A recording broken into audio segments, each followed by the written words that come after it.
Credit card data can be stolen a number of ways. Realistically, what we're talking about is the monetization of stealing those credentials. You have to be concerned about ATM skimmers at restaurants, skimmers at retail stores, online presence, as well as how you fill out your applications for making purchases through Amazon and other types of e-commerce types of portals, as well as the traditional just email phishing requests for you to provide that information to them.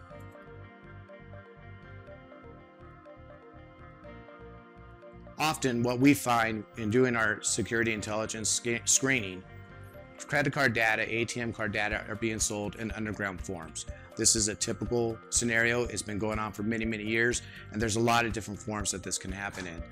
Primarily, the sellers are going to take the skimmed data, parse it out into elements that they can sell off for a monetized amount. Typically, it's dollars per card, and they generally sell hundreds of thousands of cards at one time.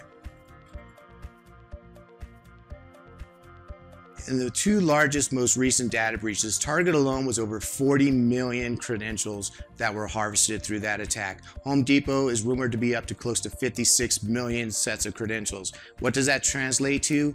$10 billion in selling those credentials in 2014, and we're looking at close to $19 billion by 2018. When we're really talking about protecting our end users, what we're really talking about is protecting the channels that those users use to facilitate fraud. End users are using ATM cards, phones, portal devices, tablets, computers, as well as online portals. So when we think about what a fraud lifecycle needs to accomplish in order to actually monetize the threat, we break that fraud lifecycle down into three different areas. You have your target and planning stages, you have your deployment stages, and then you have your cashing out stages. We work in a deployment of a total fraud protection, multi-layered approach, and apply solutions to each one of those layers. What we really want to do when we're talking about the planning and targeting stages is to not be a victim in the first place. Proactive detection of both farming, phishing, malware, as well as compromised cards or credentials that are being sold in the underground forms prevents them from monetizing those types of attacks. If we can get in front of the attack, they never move on to the stage 2 or stage 3. Those attacks that you do not detect or prevent in stage 1 really need to focus on how do you protect the end users. We do that with a suite of products called Detect Safe Browsing. Our safe browsing clients and clientless versions offer the banks the visibility they need and the attribution they need to determine risk that's associated with the type of activity that's being performed. This risk allows for indicators of fraud to be identified early on in the stage to prevent them from being able to cash out and monetize.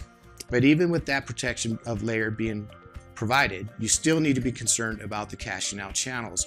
What we do with cashing out channels is we offer two different types of products, both authentication products as well as transaction anomaly products. Those are behavior analytic type of solutions that provide the deviations of normal behavior that would identify risk associated with the transaction. So as you can see, if you apply solutions into all three of those different stages of the fraud attack lifecycle and apply a multi-layered approach, you would greatly reduce your footprint as well as be able to provide yourself a strong posture to threats, and hopefully the bad guys will move on to somebody else.